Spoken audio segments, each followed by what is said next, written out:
Yes. Okay. Thank you, everybody, for coming to seminar today. I know it's an hour early, but way to remember. Our speaker today is Dr. Moshelion from the Hebrew University in Jerusalem. And his lab focuses on molecular and cellular mechanisms controlling crop plant responses to stress, drought, and salinity. And on a small scale, his lab focuses on aquaporins, but on a large scale, he uses high throughput functional phenotyping to monitor stress responses and is one of the founders of Plant Ditech, an automatic system for plant functional phenotyping. And so today, he's going to talk about how he's used this to study canopy, stomatal conductance, water use efficiency, and yield. So Dr. Moshelion, the screen is yours. Thank you very much, Jeannie. So let me share the screen.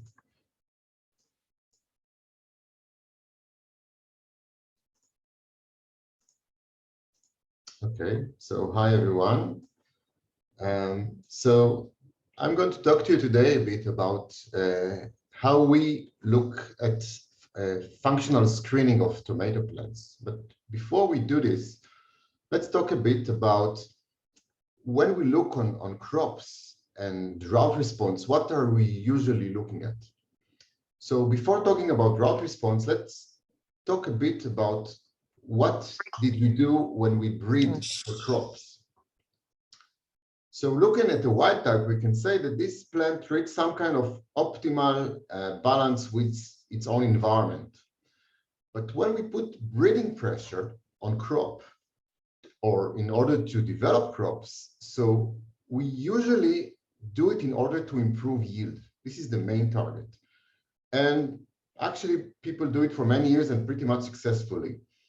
But what we see is that breeding usually do not improve the efficiency of the crops, but mainly the size. So crop plants are usually bigger leaf, much more stomata per leaf, and the stomata is more open. Many times we see lower sensitivity or lower production of ABA, and pretty much what we have is high productivity. This is what we breed for, but also higher vulnerability. And this vulnerability comes from mainly because of water loss, and I will explain. So when we want our plants to produce more, basically we want them to gain more CO2. So we want the plants to, sorry, my mouse disappeared. Yeah, here it is. So we want the plant to produce us more by getting more CO2 to the leaf. The problem is that in the same time, they lose a lot of water. The ratio in crop plants in Israel is about 500 molecules of water per 1 molecule of CO2. This is a huge ratio. And this is why in Israel, you need to irrigate banana plants, something like 100 liters in order to get 1 banana. Okay, and about 500 liters of water in order to get 1 kilo of avocado. It's like 4 avocados. And this is the main problem. Transpiration means water loss through the stomata. Only 5% of the water that the plant absorbed by its root actually save or served the photosynthesis. All the rest being transpired. And in fact, we can see it literally on the crops we sorted today. For example, this nice paper from Richards, an Australian researcher, that show us here the breeding profile or the breeding release of cultivar. So you see, as older the cultivar, the less yield he had. This is what we expect. But when he took the same lines, and this time when he checked stomatal conductance, so we can see a clear linear fit between stomatal aperture or stomatal conductance and yield. In fact, modern lines open stomata more than twice than older lines, and of course they also produce more. So what we know about breeding is actually breeding put pressure on the plants and canalize some physiological traits like photosynthesis and transpiration, which means the stomata is, we have more stomata, and the stomata is open for longer time through the day. So in the end, we have better yields under well-irrigated and well-growth conditions. But the water use efficiency reduced, so the plant lose a lot of water per CO2, and the plant are also under risk. what do I mean by risk? That if drought comes, then the sluggishness of stomatal closure will make a lot of losses, much more than wild type. And we know it. Each time we have a drought season, like this very drought year, so we had between 60 and 80% losses due to the abiotic stress in all the crops. So when we talk about a breeding process for drought or salinity, or let's call it abiotic stresses, we talk about many years of breeding. Okay, some people talk about more than 20 years of breeding in order to improve our crops, even under drought or salinity condition. And in my research, I'm focused mainly on the cellular physiology and whole crop physiology that are important part in this breeding process. And this process takes many, many years, mainly because of the environmental impact. Because even if you have a very good year, the next year the climate could be a bit different, and then everything could change. So the G by E, or genotype by environment interaction, this is a big reason for this long time of breeding. So when we breed, what are we breeding for? So we see these terms in the literature a lot. We see resistance, tolerance, resilience, and there is a bit of confusion here. So I want to tell you how I'm looking at these terms, okay? So when we grow our plants, they may be exposed to some kind of abiotic stress. It could be drought, for example. Now, some plants will die. We will call them susceptible to drought. Other may use some kind of escape mechanism, which is basically early flowering in order to save something or produce something before they die. But what we are really, at least in my lab, what we're really interested in is what is the activation mechanism or what are the defense mechanisms that actually been activated during the stress. It could be physiological mechanism, biochemical mechanism, anatomical mechanism. For example, the plants can grow deeper roots and then it can recover from the stress, okay? So after the stress, we will have a recovery phase. It could also be because we have rain coming here. Now, then we start the resilience. Resilience is the recovery from drought or stress, recovery from stress. And we talk about two phases, the vegetative phase, which means regrowing leaves and roots. And then some plants just do it very shortly and flower. So they have low resilience, but also low tolerance because they do not have too much yield. Other plants may grow vegetatively very nice, so they have much bigger plants, but they don't flower again. Like, for example, maize is a good example. If maize suffers stress flower during the stress, he will not have a second flowering period. So we will have a big plants, but with low yield. So this is high resilience, but low tolerance. And what we usually looking for is high resilience and high tolerance. So we want the plant that to recover nicely from the drought and could also flower and give enough or as much as possible yield. Of course, we have to compare all to the control or to the resistant. Resistant means a plant that do not suffer from the stress. Personally, I don't believe this could be done under drought, but for salinity, we do have resistant plants, okay? So a resistant will be a control or truly resistant, and we always need to compare our yield and biomass to this control plant. So this is the resilience, resistance, and tolerant. Now, let's go back to my hypothesis. So in our research, we thought maybe we can take plants that already passed through this process, and we know what is the yield under well irrigated and drought conditions, and we can do reversed phenotyping, which means we can screen this plant that we already know how they perform in the field, and then try to study their molecular and crop physiology in order to get better understanding of what are the nice or what are the important traits that we can really use for future breeding. So this was the hypothesis. And we choose to work with the introgression lines of tomato introgression lines developed by Professor Dani Zamir. And this introgression line is basically a cross between cultivated line, it's called M82, this is the mother plant, which was crossed with the Pinella, it's the wild type of tomato. And after many back crosses and so on, we have a library of 76 plants or 76 lines. And in each line, we have only one insertion coming from the father on one chromosome. So the plants are very, very similar to the mother plant, to the M82, only with one insertion in one of their chromosomes. So we actually give them numbers from 1 to 12. So for example, a line 1-1 has insertion at chromosome number 1 at the beginning of the part. And line 12-4 will have insertion in chromosome number 12 at the end part of the chromosome. So Professor Dani Zamir was very generous to give us many years of field data of these lines.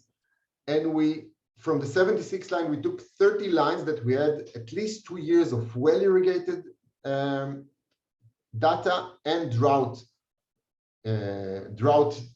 year data. And we ranked the plants in compared to the M82 based on the yield and the plant biomass weight taken in the day of the harvest.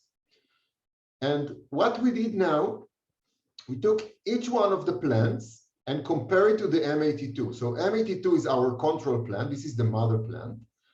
And we check the fruit yield and the shoot weight under well irrigation and the drought and the same fruit yield and shoot weight under drought treatment. So if it was more than 20% than the control, we call it high. If it was the same, then it was like the control. And if it was at least 20% or more lower, we call it lower. So for example, this line 12-1-1 was higher in all the parameters. So we call it high yielder, high biomass, high tolerance, high resilience, or Abiotic. It was really good in everything. So we did it to all this comparison to all the lines, all the 30 lines, and we found 20 groups, 20 classifications coming from high, high, high to low, small, low, low. So from these lines, we select 7 lines, including the M82, it's 8 lines, which were higher, which was, for example, this 5-2 was higher in everything. It was Abiotic. This 2-6 was also high yielder and very good performance. The same is 11-4. 10-1 was somewhere in between, lower in yield, but higher in biomass. And these 2 lines in the bottom, this 8-1 and 8-3 was very low in everything. So these one were really low yielder or survival plants.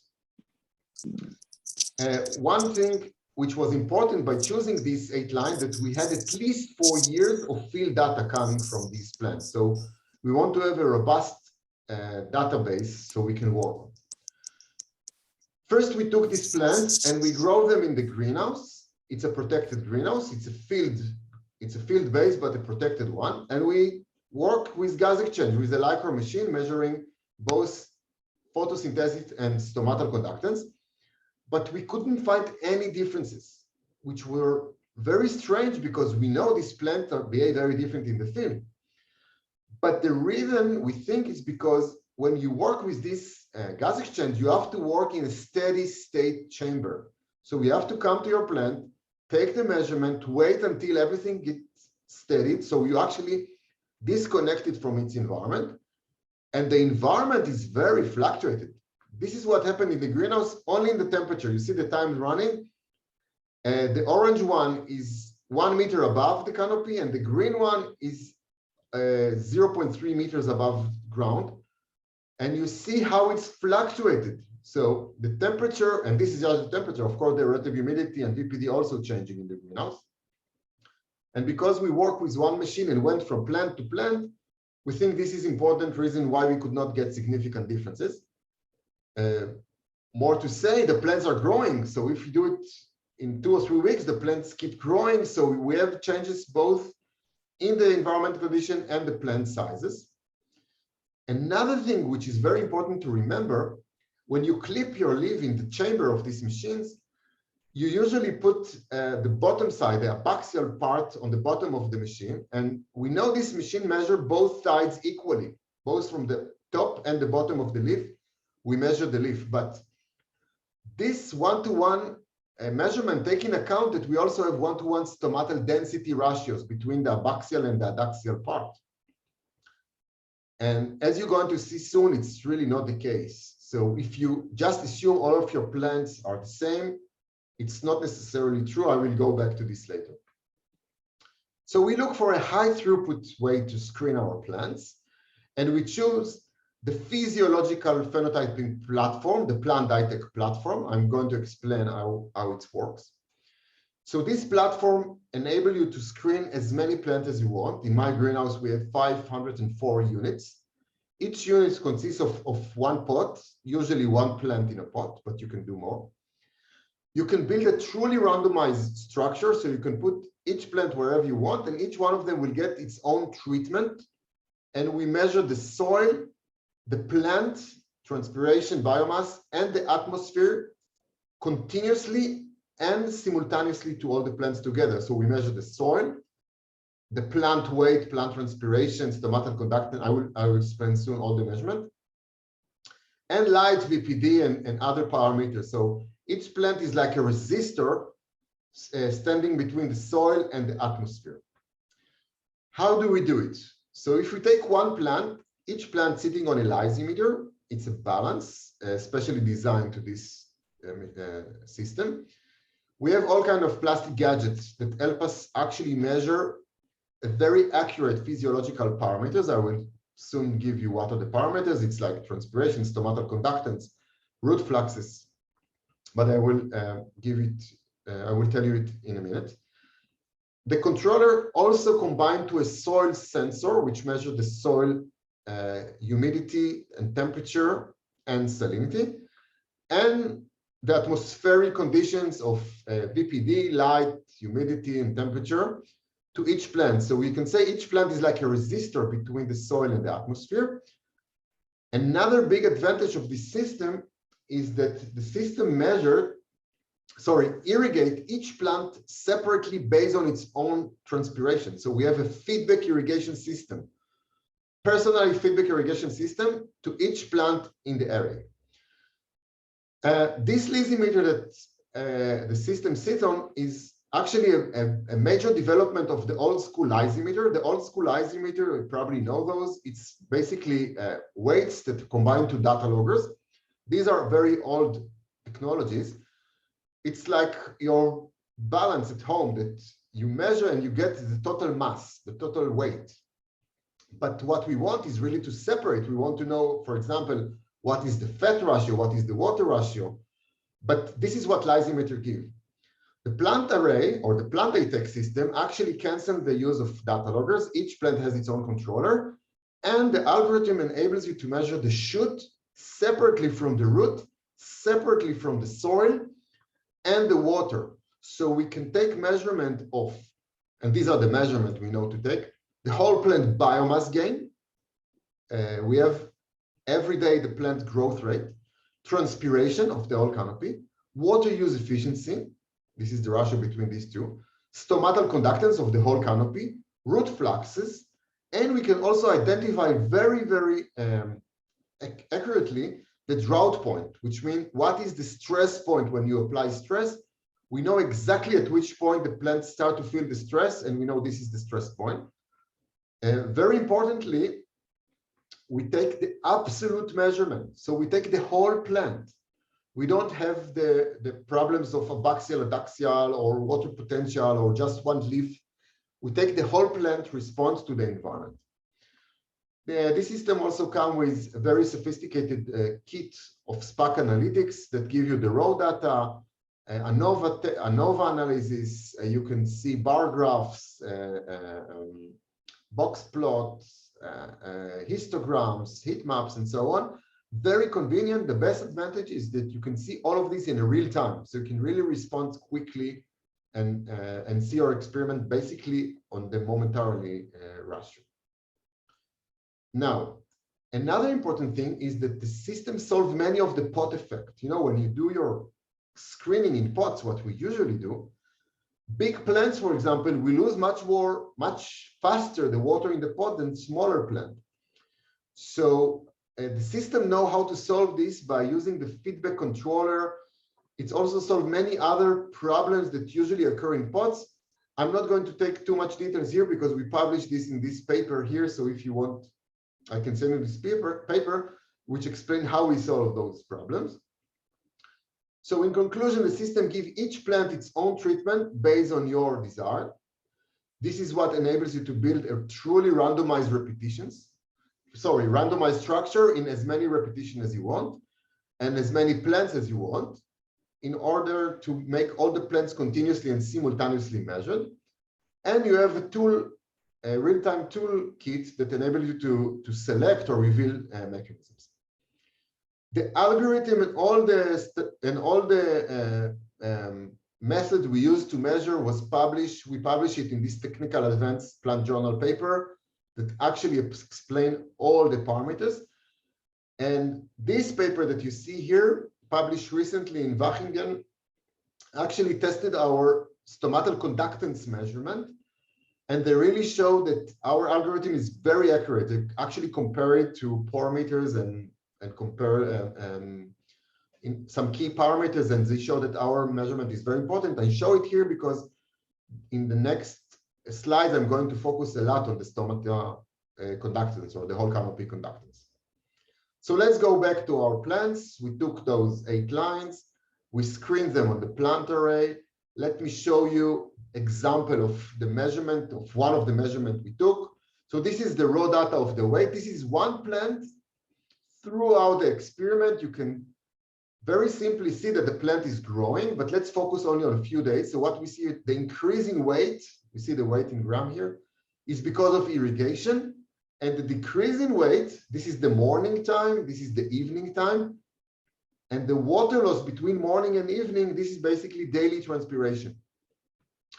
Now, the system enables us to take it from each plant automatically. So every day we get the daily transpiration. And of course, we can do all of it on all the plant together. For example, this is 8.1. This is one of the low yielder, you see LY.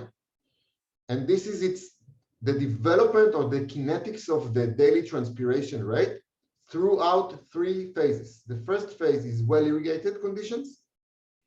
Then we expose it to drought, and then we recover it, check how fast it's recovered.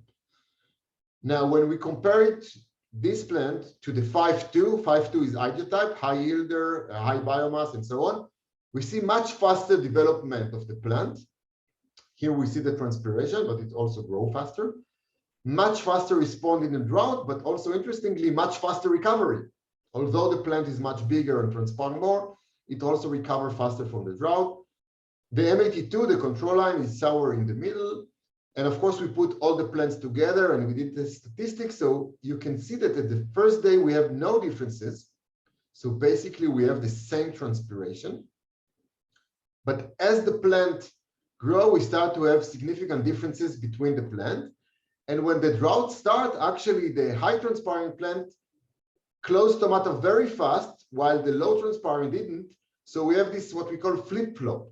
The low transpiring become the higher transpiring, and high transpiring become the low transpiring after a few days of drought. Now, this is a low resolution graph. Why?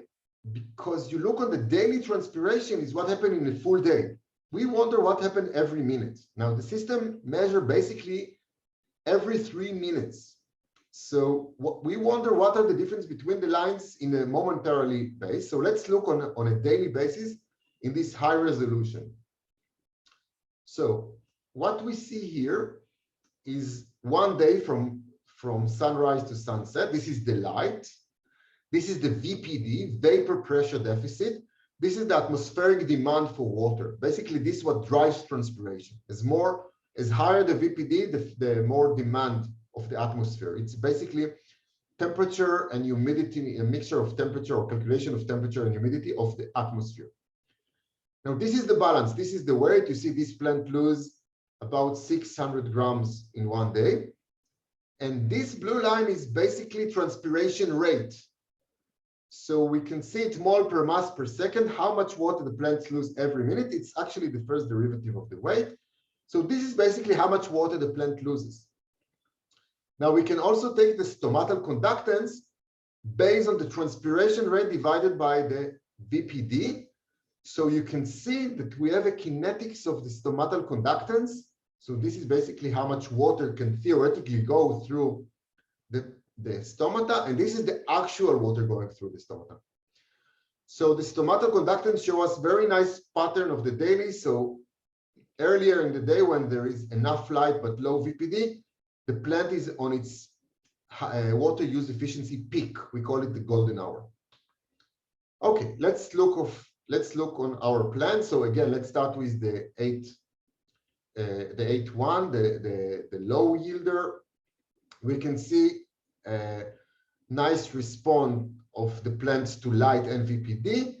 And somewhere in the evening when the light goes down, sunset, we can see stomata quickly respond by closing. You see, this is the stomatal conductance, GSC stomatal conductance, whole-canopy conductance. But note that at the same time, the VPD was higher. Okay, this is natural conditions. We work in a non-controlled greenhouse to mimic condition in the field. So you can see that in this day, the VPD went up. So the transpiration rate behaved the same till this point. But here, instead of reducing transpiration, we have the same rate of transpiration. So we see stomata is getting closer, but transpiration staying the same because of the increase of VPD. So it's exactly what we saw here. Here, stomata getting closed, but the water going out faster because of the increase in VPD. VPD, you see, you measure it in kilopascal. It's actually pumping out the water. So this is interesting to compare. Now, of course, the most important thing is to compare all the plants together to the same conditions. And here what we see is a very nice daily pattern. We see some stronger golden hour in some lines, like this 11.4 and 5.2, very nice transpiration. But pretty much we don't see too much difference. So what we get here under normal condition is also what we get here. So under well-irrigated condition, we still get the same pattern. So this is the 8.1, lower transpiration, lower stomatal conductance, and pretty much the other line behave the same. But what we really want to see is what is the mechanism, or what are the activation of defense mechanism happen here. So a quick way to see it is to look on the recovery rate. What do I mean by that? During the stress here, the plants are exposed to soil water content depletion. What you see here, this graph, this B, is actually the soil water content. So you see, we control the soil water content to be similar to all the plants. So all the plants being exposed to similar water content depletion. I will explain it in a minute, how we do it. I mean. And then we measure the recovery rate. What you see here is the recovery rate. And here, we do it until they reach pretty much back to the same levels they were before the stress. Now here, interestingly, the high transpiring also recover very fast, and the low transpiring keep recover low. This was a bit surprise to us because we thought that the low transpiring, because they suffer less, you see, they actually start to close stomata a few days after this plant. We thought they will recover faster, but no, they recover slower. And when we compare the recovery rate, you see it's significant. So we actually measure the recovery rate in 5 days. So you see this 5.2 and 11.4 are bigger, at least the 5.2 significantly bigger than the 8.1. Now we also, when we cut the plant at this point, at the end of the experiment, we took the dry weight and we compared it with the total transpiration throughout the experiment. So what you see in this graph here is the cumulative transpiration for each plant separately versus its own dry weight. The ratio is actually water use efficiency or biomass water use efficiency. This is highly accurate water use efficiency because you get the true dry biomass to the true water loss through this plant. What is nice that you see the two transpiring plants, you see this plant, the 5.2 and 6, the 6.4, sorry, the the 5.2 and the 11.4, these two high yielders, not only transpire more, but also produce more yield, and they did it more efficiently, at least more efficiently than the low yielder. When you look on this 11.4 and the 8.1, so look, 11.4 is the highest in yield, the highest in transpiration, and also the highest in its efficiency. So this is why we call it Abiotic, because it's produce a lot, lose a lot of water, gain a lot of dry weight, but also do it in the most efficient way. So let's talk about the drought now. We exposed the plant to drought. So we started drought here. When I say started drought, we slowly reduced the water in the soil. We did it gradually in order to expose the plants to a slow and gradual drought. Now, how do we do it? We must do it in a way that the high transpiring plants won't lose water too fast. Because if we just close the tab here, this high transpiring plant, will dry the pot very quickly. Let me show you what happened if you don't control the drought to be like this. If you just close the tab, this is the same introgression lines, only with no control of the drought. You just close the tab here. What you see here, this is the water loss rate.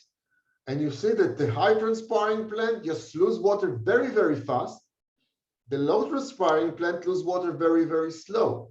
So after 1 week, these are severely stressed, while these are not stressed at all. So just by closing the tab, we are not comparing drought to drought. This is why it's very important to control drought in order to get this kind of slope. So all the plants are exposed to similar drought conditions. And this is an important thing to remember. When you want to compare drought, you have to compare apples to apples. So you have to make sure all the plants are under the same stress level. And the question is, how do you know what is the stress level? How can you determine the level of stress? So here we use the Plant algorithm and hardware. Each plant has a controller, as I explained you, and each controller has two valves, A and B, which enable you to do all kind of mixing stuff. You can do nutrients, salinity, but you can also irrigate your plants based on the previous day's transpiration. So each plant could be irrigated based on its own water loss. For example, you can give 100% irrigation, which means you bring back the water the plant lost. You can give 150 or 90%. And you can also set to a fixed hydration rate, which means all the plant will be exposed to same drought rate, regardless of the transpiration. So higher transpiring plant will get a bit more water than lower. You can also control the drought based on sensors, because this is a very common method, but I mark it in red here because I want to give you some warning. If you use the soil water content as your drought category, it could be a problem. For example, look at this graph. This is a comparison between tomato plants and sunflower. On the x-axis, you see the soil water content measured by the soil probe. And on the y-axis, you see the normalized transpiration. Now, tomato plants start closing stomata at about 60% of soil water content. This is the theta crit, the critical point, or the point where the soil water content become limiting factor for transpiration, okay? Now, sunflower keep transpiring pretty much the same until it reaches 40%. So the theta crit for sunflower is much lower. So if, for example, we decided to set a drought based on 50% soil water content, just because we think it's good condition, we in fact stress the tomato, but we don't stress the sunflower. Okay, so controlling drought treatment based on sensor could be good idea, but you must know your plant. And the reason I mentioned this, because sunflower, for example, has much bigger root system. So even at the same water content, when you start the depletion of water, although both plants transpire similarly, you can see both of them transpire very similar. Even sunflowers transpire a bit more. The fact that it has bigger root means that more water were available to the plant. Okay, so although both of them had the same amount of water, the availability was better because of the root system. And in fact, we use this tetacrete also to screen for roots. We graft the plant, we put the same canopy and different root stocks, and we look for tetacrete, different tetacretes. Okay, let's go back to our experiment. So this is what we did. We did the tetacrete for all the plants. We find different tetacretes, but at least we knew when to expose the plant to stress. So it has to be after the tetacrete and at similar transpiration rate. So we choose this 50% of transpiration. And this is the point where we compare our plants. Okay, so we know all of them are pretty much under the same physiological stress now. Okay, let's see what we got. Again, I'm comparing canopy conductance to transpiration rate. So canopy conductance, again, you can see that when light and VPD goes up, canopy conductance goes up, but here it starts to decline. You see it here. Although there is a pretty much fixed light and VPD, the light is even increasing. This is because these plants are under stress, you remember, and that means there is a lot of ABA in the plant, so the plant keep closing, although the conditions, the atmospheric conditions are well. So when we put the 5.2 on top of the 8.1, here you see a very different behavior. Here what we see is the golden hour or the stomatal aperture much bigger early in the morning. And as a result, the total transpiration, as you can see it here, is much lower. That means that the plant could gain more CO2 during this time of the day without paying the price of lower water loss. This explains a lot of how this plant could really be an abiotic. Basically, it loses less water by gaining more CO2 by playing on the time of the day, okay?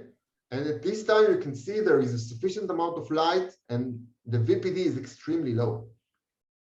So of course, we did all of the same characteristic to all of the plants. All of them were measured together simultaneously. And what we saw is really different patterns of behavior. See that each plant, this is averages, I forgot to mention, of course. Each line is an average of several plants together. So it's really represent the line. And we were wondering, what is the difference? Or why do these plants behave like this? And we thought this could be maybe the stomatal aperture or density structure of these plants. So what we did, we went and measured both stomatal aperture and density of all the plants simultaneously from both abaxial and adaxial side. And because we saw the daily pattern, we took several measurements during the day. Now, in order to do this physically, we use glue or special printing. It's like a glue. We actually now put it on bioarchive so you can see the protocol, but it's an old protocol. The only problem, you have to physically use clips to put on your leaves. And if you want to be able to measure all your plants simultaneously, you have to have an army of people running in the greenhouse and clipping as many leaves as possible at the same time of all the lines simultaneously. So this is what we did. And from this printing, we took both stomatal aperture and stomatal density. Okay, stomatal density, which means how many stomata you have per 1 square millimeters. And of course, we did it to all the lines. Let's see the average of stomatal. Let's start with stomatal density. The gray bar tells you the average stomatal density.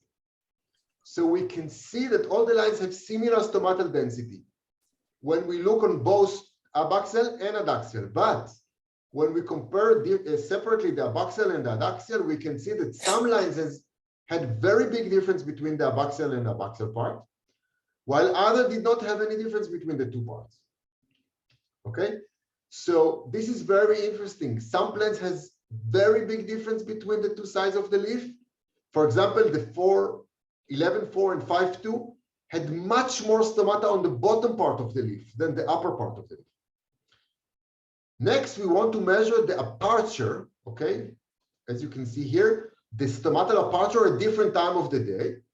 What you see here, again, let's start on the 8-1. You can see that it maximally opened the stomata at noon. Now remember, this plant grows in Israel. And to open the stomata widely at noon, it might be not the best thing for the plant. And this is really the lowest yielders. While when we look on the 5-2, again, we see aperture. I mean, not again, this is the first time we see it, but this aperture is very similar to the conductance we saw on the plant array. So on the lower part of the leaf, we get much earlier aperture, and on the upper side a bit later, but again, not at noon, just before noon. M82 is somewhere in the middle, and we did the same aperture kinetic to all the plants throughout the day. We were wondering if the speechless gene is involved. Speechless is a gene that involves in stomatal development, and also the zeaxanthin epoxidase, which is involved in the development and in response to stress. So we checked these two genes, the speech and the ZEP, and we use expression library of Chitwood that was published a few years ago, and we compare them to our plants, and what we find very nice correlation of the speechless to the abaxial expression. So as more stomata we had on the abaxial, the speechless was expressed more. So it's a clear correlation between speechless and abaxial expression.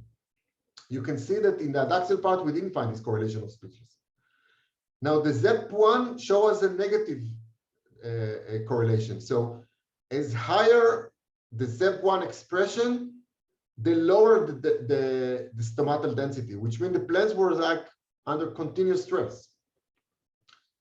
So to summarize this part, what we saw is that if you measure the aperture is a very important trait, although it's very highly time and manpower consuming, this is a very nice kinetics of the plants, but it's not enough because just seeing the stomata aperture doesn't tell us exactly how much water and CO2 we gain.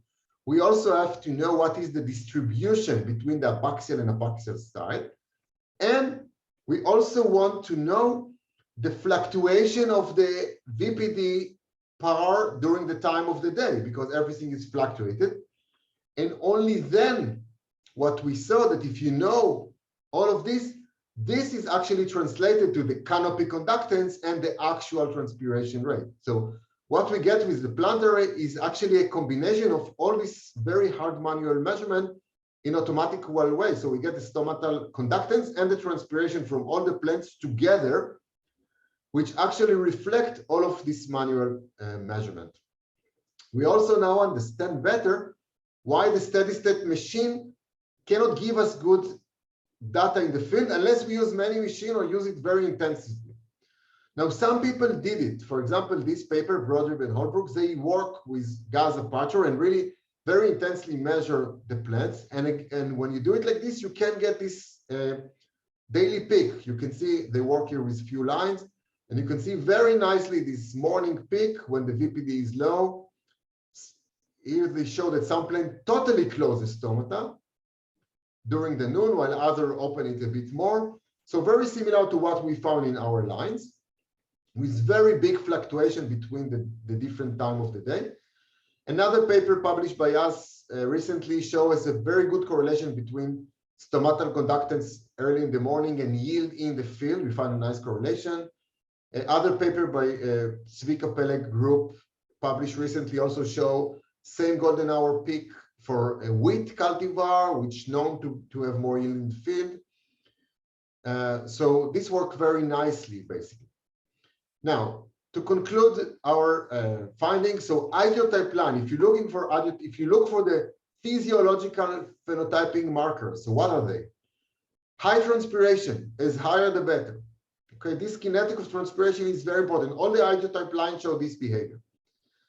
Fast responder of the stomata or plastic response of the stomata, also very important. This plant starts closed stomata at the beginning of the drought, very, very early.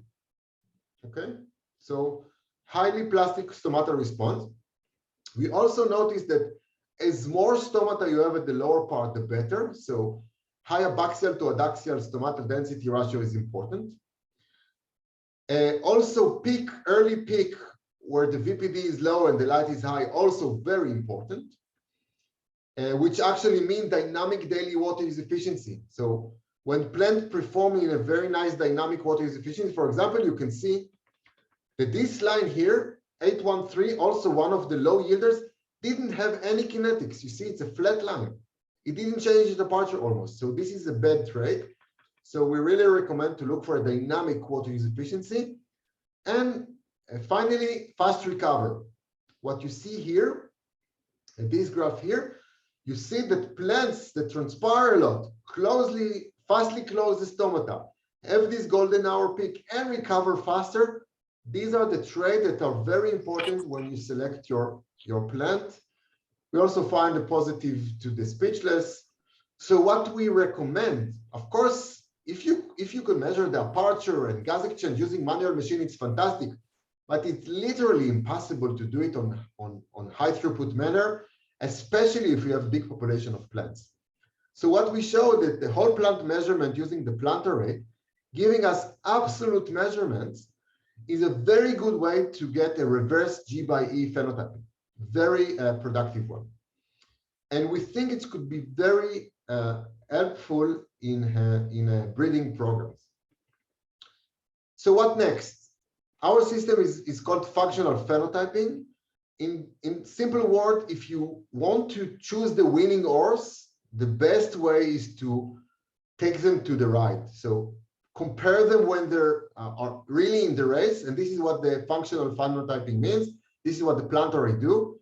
And either system you use, either way you phenotyping your plants, the imaging, the biochemistry, or the physiology, you must remember to keep these challenges. You must find a way to beat these challenges. And what are these 10 challenges? First, remember, G by E means the plant responds to the atmosphere, to the water, to the soil, to the rhizosphere. Root and shoot are cross-talking together. Shoot and atmosphere have a crosstalk, and it's always balanced. Okay, so you always have trade-off, and all of these parameters are crosstalk. So we recommend to measure both soil, water, shoot, root, and atmosphere together. Moreover, we suggest to measure direct physiological measurement like stomatal conductance, like transpiration, root fluxes, so biomass gain. So we recommend to measure more than one trait simultaneously, and of course to do it under well irrigated and drought conditions. Continuously and simultaneously, it's crucial, because when you compare your plants, you must know you compare all of them at the exact same time, exposed to the exact same conditions. And you want to do it simultaneously to all your plants. Doesn't matter if you have 10 or 100 or 1,000. Any difference, even few minutes different, actually the plant exposed to different conditions. If you do drought, it's better not to just close the tab and hope for the best, because higher plants will transpire more. So you want to expose the plant to similar drought using a controlled way, not free drought, not just use drought based on time. So you want to have standardization in your drought treatment in order to repeat the experiment. You also want to take care of many pot effects, and you want to have your plants growing in a randomized way all together. So you want to do as many as possible repetitions, and you want to average all of them in a very nice statistical tool that enables you to analyze all of them together. So these are the 10 challenges that we recommend if you really want to bridge this gap of G by E. I want to present 2 more case studies, but I'm really short in time, so I go quickly. This was published. The system enables you to screen also chemicals or biostimulants. For example, in this case, we screen for biostimulants. This was published. You can find this paper here. In short, you can do the same phase experiment as I showed you before and find differences. For example, these seaweed were shown to improve plant growth before stress, but during the stress, it didn't improve at all. And also after the stress, it didn't improve the resilience, while this other formula didn't improve so much before the stress, but really improved. You see the stress response was much better, and in fact, it's improved the resilience very nicely. We can also use the system for biotic stresses. For example, this work together with Dr. Shai Kovo from my faculty, we screen for physiological phenotyping of fusarium.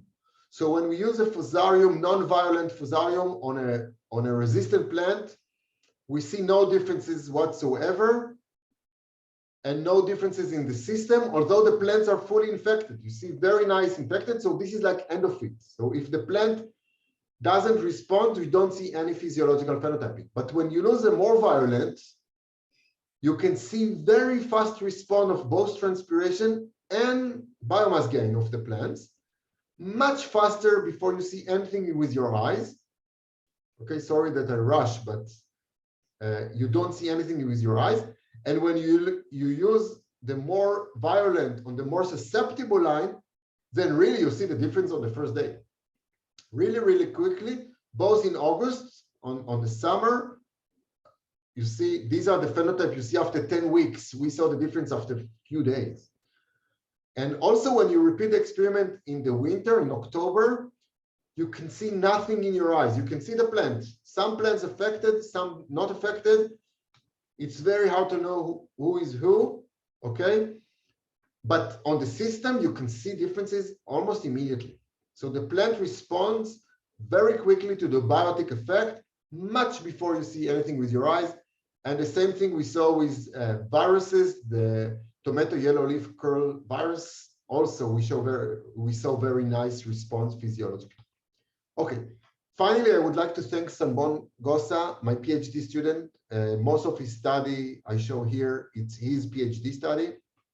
Also, I want to thank Professor Dani Zamir for providing me with all the field data for many, many years. I couldn't reach this data otherwise. Bogale, Ravi, and Ramon, our master students, actually take part in the experiment. And Shani Friedman did all the biotic stress effect. I want to thank ISF and the Minister of Agriculture for supporting, financially supporting this research. And thank you.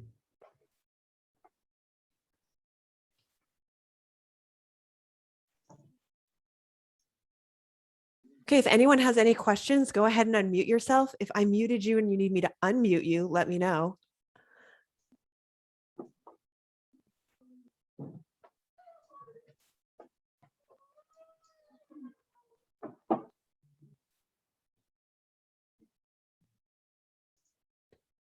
Well, I have a question.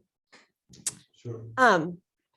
When you were showing us the graphs of the plants and how you stressed them and they recovered, there's a light blue line that looked to be like a low efficiency line, but then it was a high recovery line. And I found myself following that light blue line throughout the rest of the talk. And I'm just wondering if you can tell us anything else about that. Why is it so fast to recover? Okay, this is a good question. I don't know why they do it. So this screening just tell us which line do what, but we don't know the reason. I mean, now we have a lot of research coming. Oh, this is the right here. Bluish one, right? Yeah. Yeah, it's true. You can see that 3 were not so well recovered, this red, yellow, and pinkish, but all the rest recover nicely. This blue one is 10-1. 10-1, if we go to the table, let's see who is 10. You see? Okay, 10-1 is somewhere in the middle. So it's got the number 15, so it's low yielder, high biomass. So this plant knows to grow nicely biomass, but it has low tolerance. So probably, we don't know exactly why, but this profile translates to this physiological response. I cannot really tell you why. I don't really know. Maybe it's roses, maybe you lose some roots here during the drought. But you're absolutely right. This is one of the phenotype that it was lower. So it looked like the other here, but faster to recover. We can see another interesting samples like this one. For example, when you see this black line here. This is the M82 stomatal conductance. M82 is the only one that passed through the whole breeding process. And you can see this is the only one keeps stomatal open longer, although the light goes down. This is a clearly breeding process. Now, it's a very tiny change. You could not see it otherwise. And we don't know exactly why, but clearly this is probably related to yield, because we know these plants were bred to give more yield. So this is something that, as I showed in the beginning of the talk, we saw it on many breed lines. They just open stomata longer. Interesting. Tracy has her hand raised if she wants to, or he wants to unmute themselves. Hi, thanks. Tracy Lawson from the University of Essex. I was just wondering, you mentioned about the differences in the adaxial and abaxial ratios. And I wonder if it was actually the ratio or just having a low adaxial density in that. And what do you think influences those relationships between the adaxial and abaxial relations? You know, you talk about stomagen and EPFs and things like that. What do you think can control that as a trait? Okay. So it's a good question. We also ask ourselves a lot about this. So we really measure both the adaxial and abaxial using this printing mechanism. And what we think in the end is some kind of gene regulation. So we check the speechless. Speechless gene is known, is very famous for the developmental of guard cells. Now, what we did here, we took expression library of Cheatwood, this paper here, and we compare it to our both abaxial and adaxial profile. And what you see here is that in the abaxial side, as more stomata you have, the more expression you have of the speechless. So it's a very nice, you see 0.81, the correlation. While at the adaxial side, the correlation is much lower, or very low even. So we think this gene has a lot in common. We don't know if it's really the case. Probably there are more, but this was really jumping out from all the gene we checked. And from the other end, this zeaxanthin, this node to involve in biosynthesis of abscisic acid. So this, you can say, stress regulating gene. This gene showed the opposite almost. You see 0.89 correlation.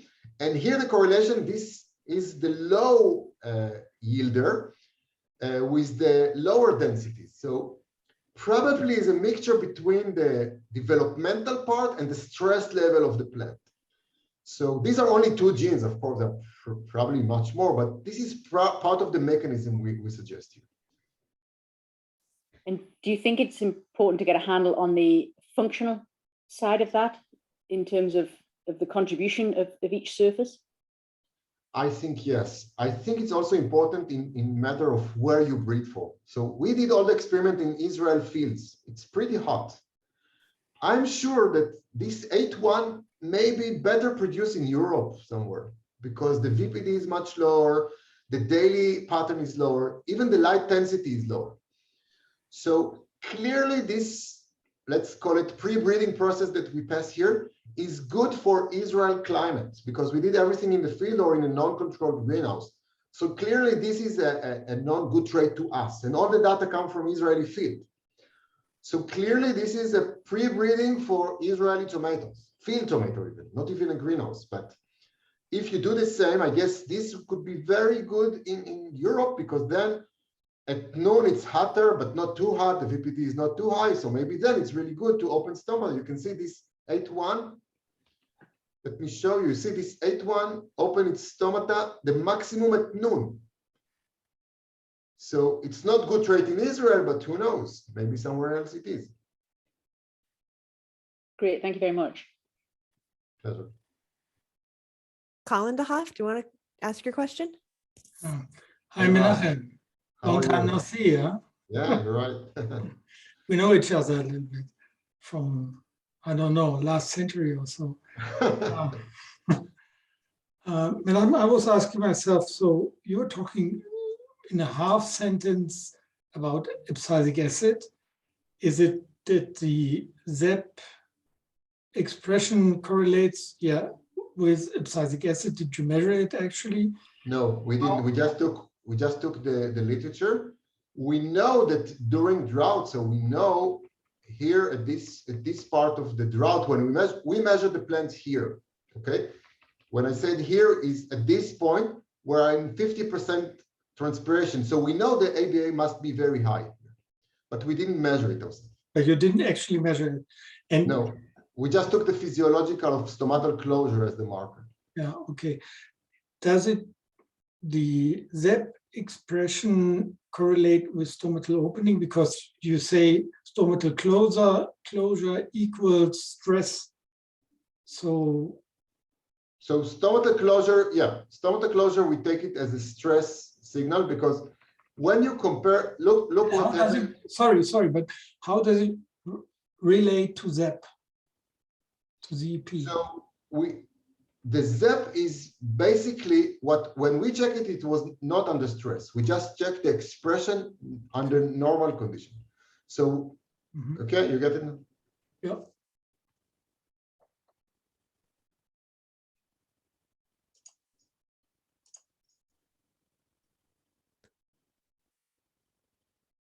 I'm just going to go out on a limb and say, Ola Kunle, would you like to ask your question? Yes. Good evening from here. I'm from Nigeria. I'm a PhD student at the International Institute of Tropical Agriculture. Yeah, thank you for your presentation. And firstly, I'm working on Drought. And in fact, it's just few hours to midnight here in Nigeria, but I had to stay for this presentation to really grab a lot of things. Yeah, my question is, you mentioned that we shouldn't use time index to really improve stress. But in plant breeding, I don't know if it's appropriate to possibly use trait index. Like most times we use perhaps flowering initiation when it's about time to flower. So stress is being imposed. I don't know if that is appropriate to do because I think that's what I'm doing for my work. So, but I just, can you please shed more light to that? If it's I wouldn't call it good or bad. What I mean is, it's just a matter of time, because if you look on flowering or other morphological parameters, you probably miss the real stress point in few days. Okay, the plants, the faster respond, at least we measure a lot. I didn't show it today. We measure the PRI, NDVI, even SIF. The faster response we always saw is stomatal conductance and leaf hydraulics, but leaf hydraulics is much harder to measure. So we think that stomatal conductance is maybe I would say the more earlier. If you look on the hierarchy of signals, so stomatal conductance is one of the earliest in the hierarchy. So almost the first thing that happened, you see stomatal closure.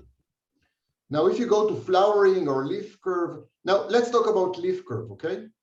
Leaf curves is another very good signal, symptom. Let me show you this small animation I have for this, to explain this. Oh, sorry. Sorry, it skipped away. So look at this slide for me. Let's say I'm looking on my plants, okay? This is a well-irrigated plant, and now I give drought, and one plant look like this, and the other one look like that. What would you say is the morphological trait or the morphological selecting trait? Which one you choose, the upper one or the lower one? Doesn't matter. Most of the people tell me I would take the upper one. It look better. Under drought, it look better. Let's take it. And I say it's like you need to choose a worker in the field. Which one you going to take? The one with the black hands or the clean hands? Which one work harder? So people say, of course, this guy work harder. I want the harder worker. So it's the same with the plant. This plant look worse because it's open stomata longer, which means it actually did more photosynthesis. This plant is more anhydrohydric. So basically, this plant is drought survival. It's like a cactus. It's closed stomata to protect himself, but it's not productive. So if we talk about crop breeding, what we're usually looking for is more anhydrohydric, which means plants that lose more water usually, but also produce more. Isohydric, it's plants that close stomata very fast. They are very sensitive to the drought in meaning that they are sensitive in closing the stomata, but usually it's coming the price of yield, okay? So selecting based on morphological characteristics could be misleading. I mean, I don't say it must be, but when you look on productive trait, it's very hard to conclude. This plant, by the way, when you irrigate it, it's recovered like in a few hours. So it's really a matter of the trait you are looking for. And if you look for productive trait, I think physiological traits are the most important.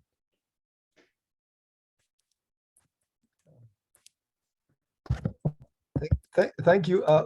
Please, I really don't know the plant Biotic platform. This is the first time I'm seeing it, and I think this is the most appropriate device I've seen that really explained how to really measure drought. I don't know perhaps if it's been sold or, and also as a PhD student, I'm also open for exchange programs because I'm really working on plant physiology and crop breeding. So I think it's proper for me to just to know more about the device and if possible. Yeah, this is a commercial device. It's already in the state in Florida University, in Davis, in a few other places, in Europe, in Israel. Yes, it's a commercial device. If you want to get more data, you can send me a mail. I will forward you to the company. Or just run in the internet, Plant Biotic. But it's fully commercial. It's not a problem to get details. Thank you very much. It's a very impressive presentation. Thank you. Thank you. Do we have any other questions?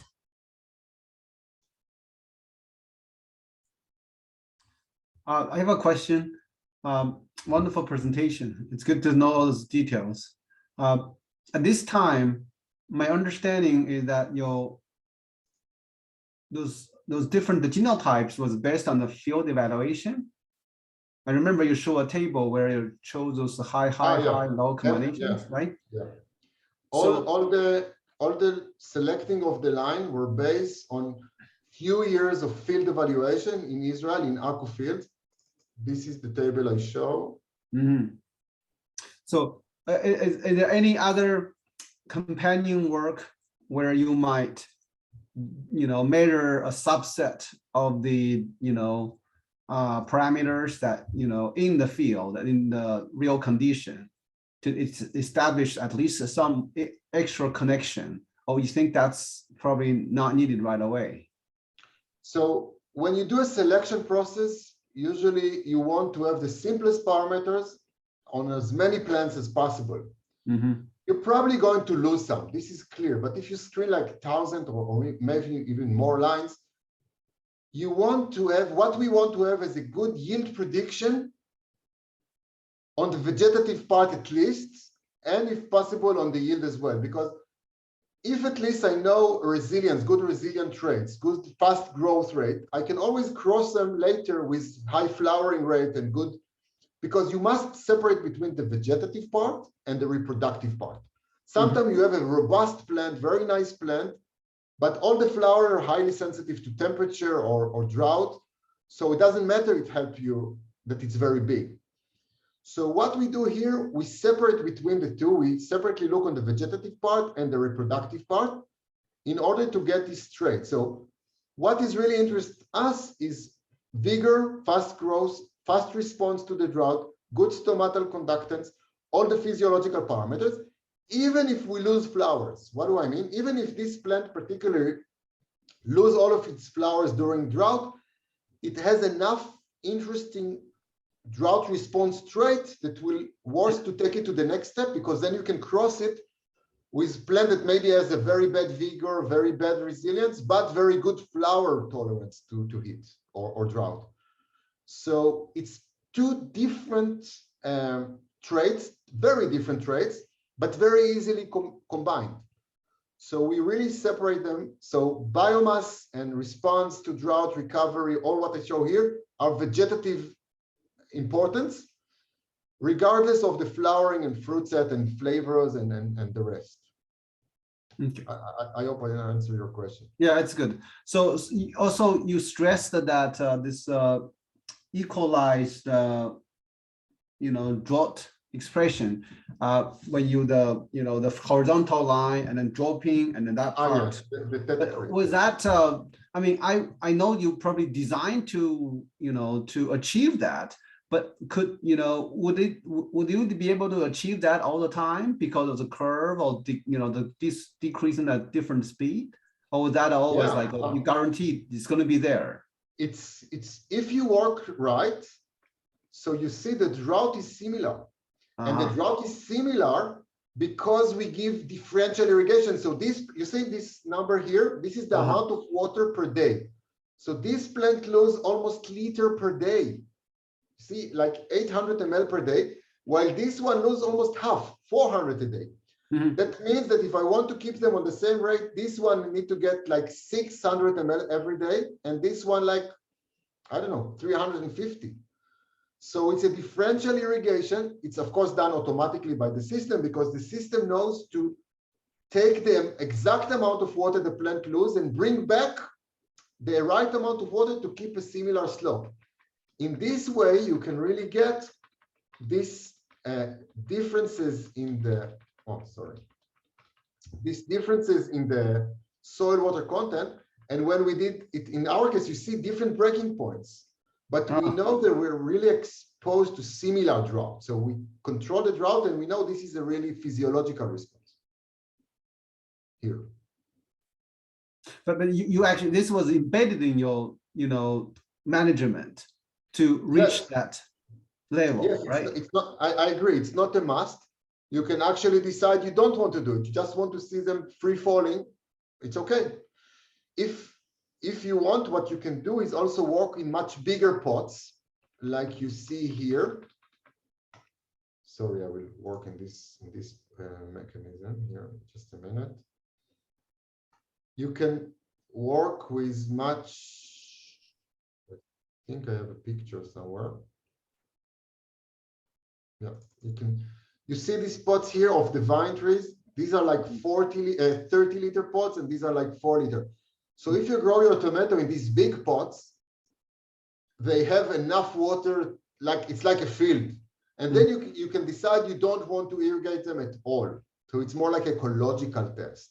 And then so the advantage here, you can decide any treatment you want. You can do any scenario as you wish to do it. What we many times do, we do several drought treatment in the same experiment. So some plants are exposed to fast slope, some to short slope, and some not regulated at all. This is another way to look at it. It's not a simple question. You need to decide how to regulate your drought. For example, when we work on wild types, I show you something here, something interesting. You see, this is a barley population coming from Israel. Israel is the homeland for barley, the Middle East. Now we have barley that grow here in the north of Israel on 900 millimeters of water per year, see? And we have barley growing here at the desert on less than 100 millimeters per year. It's the same barley, it's the same species, it's the same spontaneous. So if you want to make drought experiment, how do you do it? So what we did, we took the drought duration period in days. So we took 60 years of rains and we check what is the average time of drought, which means how much time it takes between two rain events on average on 60 years. So you see at the north, it's 7 days, and in the south, it's 11 days between two rain events. So we took the soil type, here it's very sandy. We calculate how much water this sand type has. We put an average, what will be the depletion rate, knowing the transpiration. Remember, we know the absolute transpiration rate. And we built two scenarios of drought based on 2 different years. So we can really mimic this condition here and this condition here. This is what I recommend you to do. As I answered before, you need to know where you're breeding for, what is going to be your soil type, what is going to be the weather. And then you can build like 2 or 3 scenarios, which will be very nice simulation to the real life conditions. The system just enables you to do it very easily. Sure. Thank you. Thank you.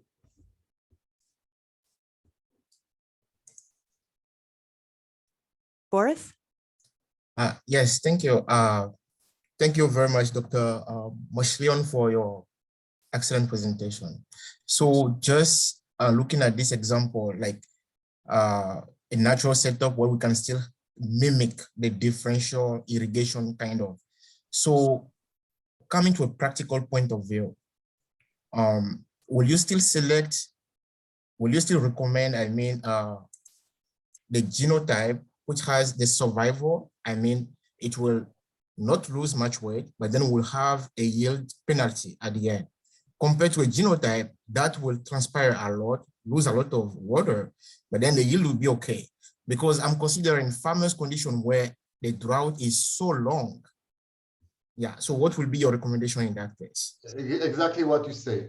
So let me see if I have a good slide here. No, I don't have it.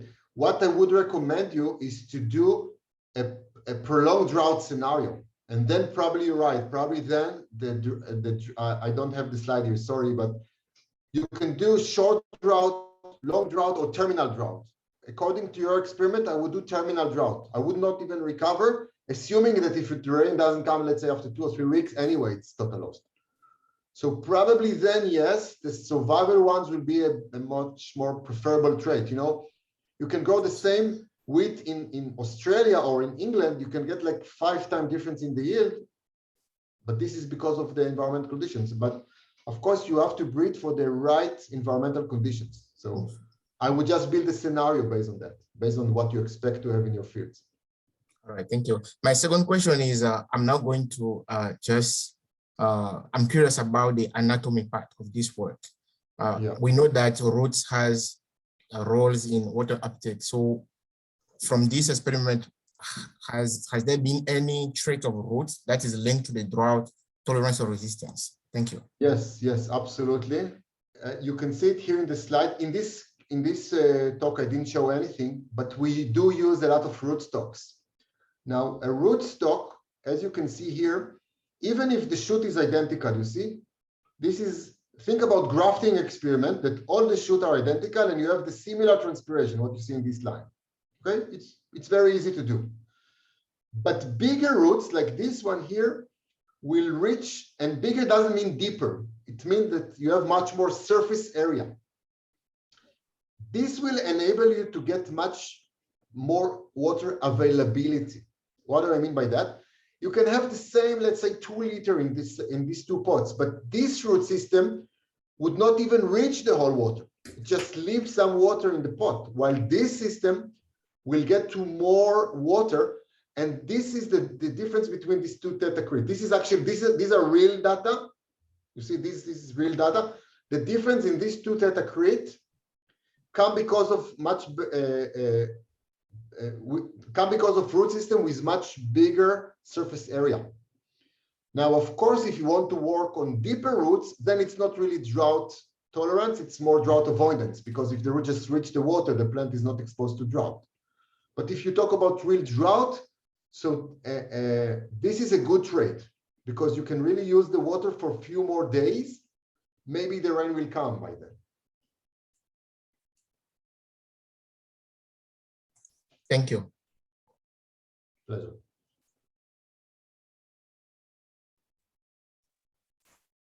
Hello, I have a question.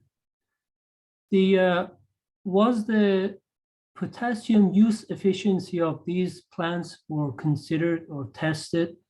That's one question. The second question I have, the actual size of each stomatus, were they also taken into the consideration? Thank you. Unfortunately, no to both questions. So we didn't took potassium water use efficiency here. We can do it. It's not that easy. What we do, we calculate the total amount of water the plant loses. We know exactly how much potassium they have. We dry the plants, we burn it, and we take the potassium that the plant has, and we compare the total potassium to the total water and the total biomass. We didn't do it in these experiments. It's doable, but we didn't do it here. Regarding the stomatal aperture, so yes, we measured the stomatal aperture, but we didn't take it in account because you see it's very fast fluctuating. You see, from our look, this is the real aperture in micrometer. So what should I take? The 6 micrometer here or the 10 micrometer here? What should I take? The abaxial part or the addaxial part? So it was worthless. There was no point at all to take in account. This is why we think that the best thing is really to take the conductance of the total plant, because this really takes in account both the aperture at both sides, both the density and the environmental condition, because the conductance, the GS, is also normalizing to VPD. So we think this purely reflects the plant's total conductance. And actually, this paper I show you here, I recommend you to read it if you like. This paper here, they actually explain also how the surface area and all the wind, it's impossible to take in account. For example, the number of trichomes on it, everything taken in account. You cannot normalize to everything. So when you look on the total stomatal conductance, basically you get the final result. I mean, regardless of the density, regardless of the aperture, regardless of the hairy root or the curvy of the leaf or the wind speed, if you start to take everything in account, you're going to lose it. The canopy conductance actually summarize all to one number, and it is continuous and comparative. So this is why we like it so much. It doesn't force you to normalize to anything. This is the true behavior of the whole plant. Thank you very much.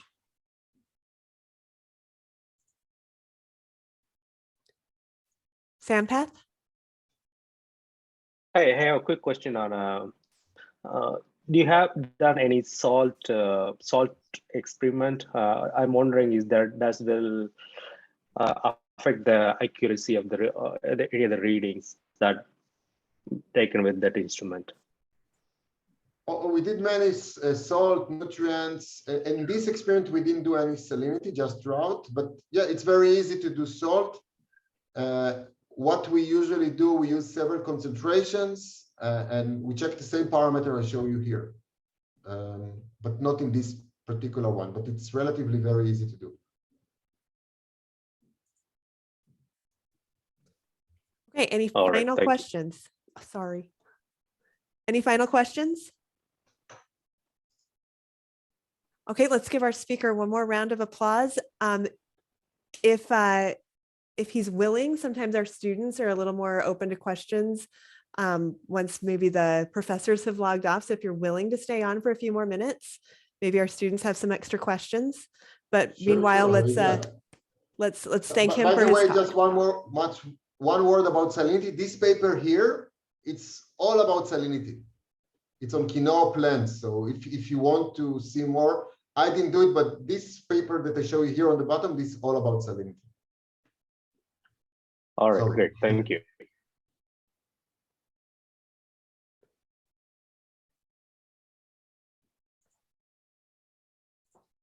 Dr. Moshelion, thank you so much for your talk.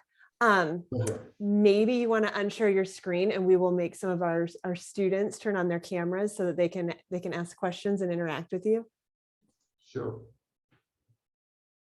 There we go. Great bunch of people. Anybody have any questions? Shatiri, you turned your camera on? Just got me there. I think we are shy talking when professors are around. But thanks for the great presentation. I was just wondering, cuticle, the leaf cuticle shown in desert plants, I think where the region that you are usually thicker than, in other areas. And I don't know how this will play a role in the experiment that you're doing on drought tolerance in your case. It does. It's going somewhere between 5 and 7%. To measure the cuticle, we usually work at night. So we reverse the irrigation and we measure the stomatal conductance where we know it's closed. So the conductance the canopy conductance where we know the stomata is closed. It's much tougher to do because the VPD is very low, the signal to noise level is terrible, but you can estimate it. But it's a relatively small percentage of the transpiration.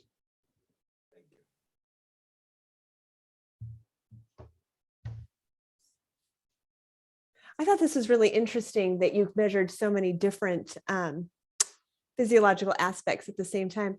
I'm wondering if you could use the same system in like an artificial soil where you could control, like you could add your rhizomes and you could control your nutrients, if it would work in an artificial soil, like turfus. Absolutely. We do the most of the research in sand. Okay. Very tough sand, like a crude one. We wash it. There is actually nothing in it, and we can either put the rhizobium, we put the nutrients. We like it very much also because it's very easy to wash the roots later. So you get a very nice, I show you some pictures. You get beautiful roots in 2 minutes. Yeah, that's why I like artificial soil. But we can work with almost any soil. What we have is a big concrete mixer in the backyard. We always mix all of soils in order to have homogeneous pots. So it's 360 liters mixture.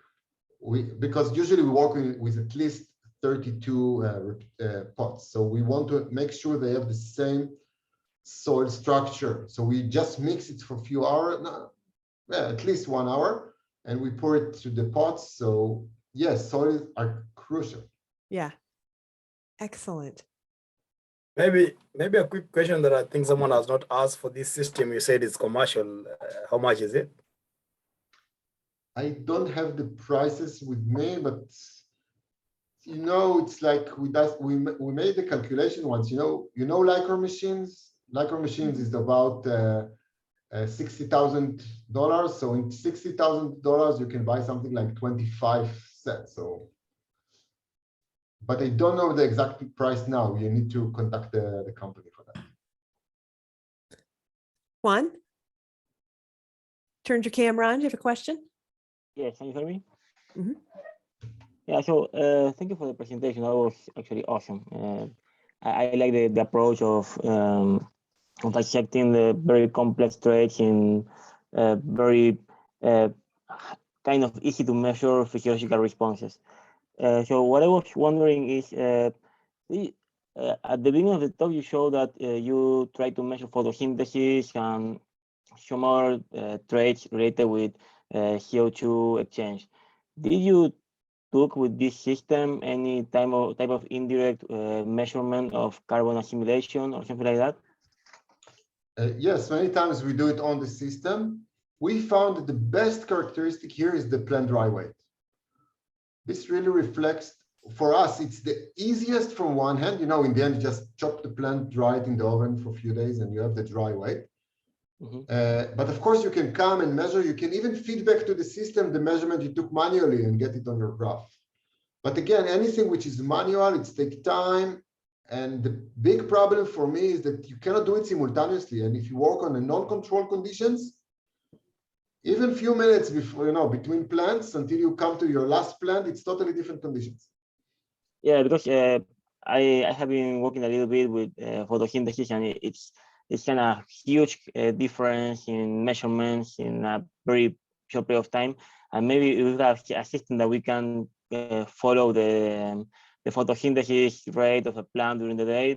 That might be very helpful for this kind of experiments. Yeah, so stomatal conductance, what we measure, it's the most in the highest correlation to photosynthesis, basically because stomata responds so fast to all the conditions.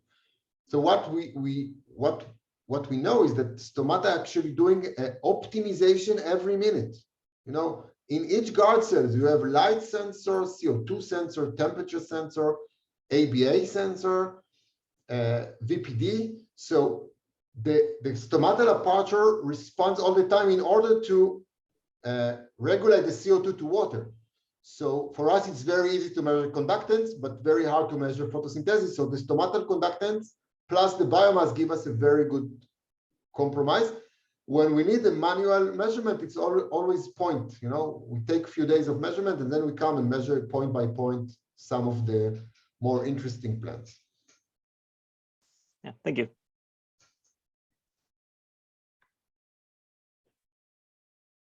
Anyone else? I can insert a question right now.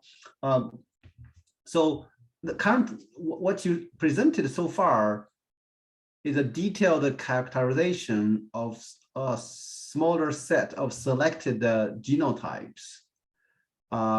what was the bigger picture of besides interpreting the different performance among the high ones, low ones, different physiological measurement? What is the other, broader goal? Eventually, this is gonna help us to do, many other things. Yeah.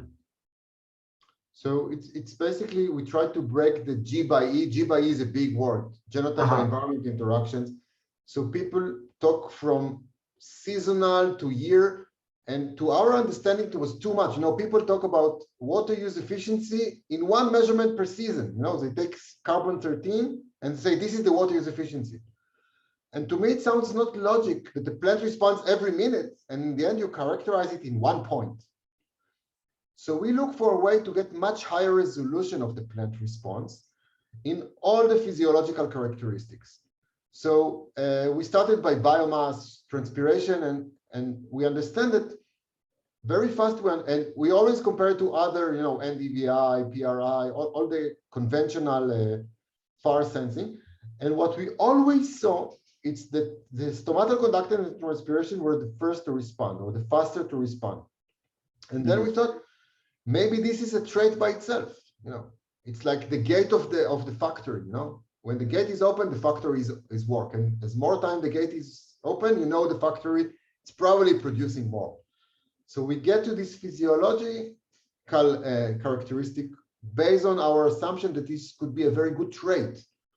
So you saw we start with breeding, but then we saw it's also in the disease. You saw my last slide. Now I have a big project of creating a new definition of biotic response. You know how they characterize today biotic response? By numbers, like 0, no disease at all, 5, very stressful plant.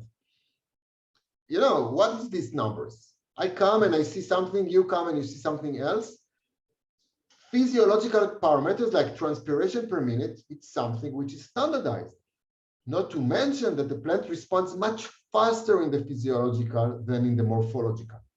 The same thing for nutrient. You give nitrogen depletion. So of course, in few days, the plants become yellow. We see a responding transpiration like 2 or 3 days before you see anything with your eyes. That means that you get much better resolution. And from this observation, we thought, hey, physiology is basically much more sensitive tool. So why won't we use it as a screening method? Okay. Yeah. I have another follow-up question. I think Jialu might want to ask question first. Yeah, thank you, Doctor, for the wonderful talk. It's very impressive work. So I was also thinking about the big picture, and you mentioned in the breeding process, so besides G by E, there's also by management. So with this platform, so you are doing the dynamic phenotyping and also with all the physiological traits. I haven't thought it through, but can you elaborate more on how can this be used to improve the managed part of the Yes, absolutely. It's a good question. So we deal with it a lot. First of all, on the plant density, you can put your density of plants in the field in all kind of measurement. So when we build a system, it's very flexible. You can put them very dense or very wide apart, which affect all the microclimate of the plant. So we play a lot with this. So we try to put the plants more dense together and less dense together, just to see how the microclimate of each plant impacting its neighbors. Another thing is the soil type, the fertigation you do, how you give it, what you give, what is the rate to give. All of these are management questions, like the different type of fertilizers. How to imply them? Do you want to put a slow release, or you want to put your fertigation in the medium? You want to just spread it all over? We do all of these kind of tests. In recent years, we have many studies that involve rhizosphere microorganisms. So you can really start from a sterile soil and put different microorganisms and see how this interaction work together. This is a very important management tool today. A lot of farmers try to enrich the soil with all kind of microorganisms, biostimulants. So yes, you can really, the drippers type and density, all kind of question that you can get a very straightforward response here. So you can really see how the management really changed the plant performance. Thank you.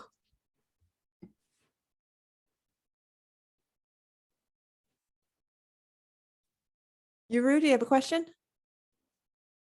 Yes, I had a quick question. Can you hear me? Yeah. Thanks, Dr. Moshelion gave us a wonderful presentation. Because about the control environment, because based on my understanding, the transpiration rate you will affect by the wind and the temperature in the real field. But absolutely, environment is things like contact in the greenhouse. So did you concern about these two factors in your experiments? Absolutely. So regarding the temperature and humidity, it's fluctuates very much. You saw my graphs. Regarding wind, you're right. It's very important trait. So what we do here, in order to make it, to take it in account, we open fans throughout the day. So we have 10 meters per second wind in a constant way. This is like the average wind in the field. So we just give it all the time and all the plants see the same wind. So we put it as a factor, but because it's fixed, we don't take too much attention to it because we know all the plants see the same wind speed. Light, VPD, temperature, I saw you, this really fluctuate, but we really follow the plant response together with the other changes. So we can later analyze. As I show you, remember the VPD and the light. So you see different response to the light and different response to the VPD. Thank you.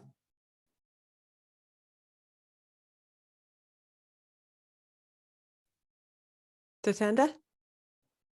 Oh, thank you, Dr. Moshelion, for the presentation.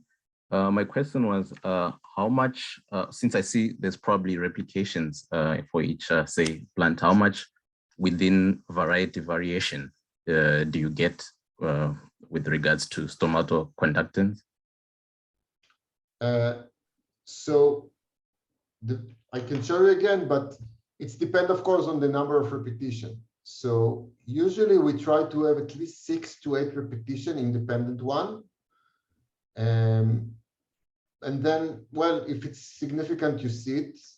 The problem is that many times your greenhouse, if it's not controlled, it's not enough because you have a very big variation between north and south part, you know, in the middle of the table. So the simple answer here is as many repetition as you can will be always better. You know, the bars will go down. But many times, if you work in a decent, you know, condition, not very extreme, 5, 6 repetition will give you significant results. We try to work with at least 6 or 8. That's right. Thank you.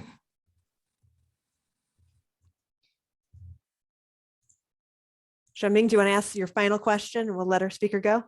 Oh, sure. So I try to remember when you introduced the genetic material, this seems to be the integration library lines related to M82 that Danny's and Mir developed, right? This is integration of each segment libraries, and we taught this to the student in the class. So do you, if you move to like more diverse genetic materials, you might see more different curves that, you know, you have to, I feel that some other controls might have to be adjusted to fit to create the, you know, the best comparison setting that you were trying to already achieve with this set of areas, right? You're absolutely right. When we work with more developed libraries, we get much more smooth differences. And now we start to use a lot of AI because it's becoming impossible to use normal statistical tool to see these tiny differences. So I have now 3 projects involving AI. So we start to teach the machine. We have so much data. So we start to feed the machine and teach it what are the idiotype, how they behave in like zillions conditions. And I hope in like a few years, hopefully, we will have an algorithm that can help us select, you know, the idiotype, not based on a certain point like I try to do here, like the classical biology, where you try to isolate your trait and measure it, but more on this sophisticated AI that actually built for this small, a lot of data and many parameters changing at the same time, which is exactly how the plant perform, right? It just need to respond to so many conditions at the same time. So personally, I believe only these kind of new tools will take us to the next level, because the classical statistics, you stuck. When you try to get significant, it's if not really nice, it's stuck. I see that you know, it's getting crazy. Exactly this. So we really, sometimes I see the difference. I can really see it, but I cannot prove it because it's not significant. So yeah, Jamie, sorry, let me ask another question. Because I was supposed to be not able to do things after my colonoscopy, but I'm still okay, it seems like. So, yeah. So I think during your study, you mentioned about the final traits. During your answer question, you also mentioned about this plant dry weight seems to be something, right? So my overall thinking about this process, now we have this technology to measure different things during the process, right? I was also thinking the plant itself also accumulating, you know, summarizing all this information throughout the season, right? Right. My basic question is that we want to gain more information throughout the, you know, the detailed curves, processes, to say that we get, you know, final trait might be the same, but that they got there from different process, you know, different, you know, curves. Absolutely, I totally. But then there's also always this interesting question to ask ourselves: if plants are integrating all this input combined with their genetics development to give you final traits, how much more we can learn by going at this process? I'm sure we can learn, but there seems like a little bit contrasting, like competing things that I'm not clear. I don't know if you can say something, be more convincing. Yeah. I really feel pretty much the same like you. But I want to give you one example that we really could sort this out. For example, the root to shoot. You have the whole plant performance, right? Yes. And as you say, you don't really know what build up this total dry weight you see in the end. So one question, is it the root or the shoot? And then we start with many grafting experiments, and then it's fantastic. Sometimes you use the same M82 and you use the different roots, and suddenly you see the root have a very minor role, as at least at the I thought at the beginning. It surprised me how minor the role of the root is. So this is one example. We just published a split root publication like half a year ago. This was amazing. You take 2 lysimeters, you split the roots, and you irrigate one part of the pot with saline water, and the other one you give it normal water, and you see that the plant drinks from the non-saline wine the same amount of water yesterday it took from both. And then you reverse it, and then where it's more saline, it stopped taking the water and started taking from the other one. So then you understand, wow, it's just a shoot. The root is like a pipe. So and this is something you cannot do if you don't have this kind, this kind of resolution. And then you say, oh, each part has its own. Now think about the soil. So part of the root could be here, another one there, one more deeper. But somehow the total suction throughout the stem somehow compromise, And now when we saw this, now it's something that was not published yet. We take these pieces of the root and we look for aquaporins. We say, how the plants can change the hydraulic so fast? I mean, it's one day. In one day, it's double. It must involve some aquaporin there. So now we repeat the same experiment and we take pieces of the root and then we immediately freeze them in order to check if really there is increase or decrease of aquaporin. So when you see this whole plant mechanistic, of course, you don't know why, but then you just need to find these differences.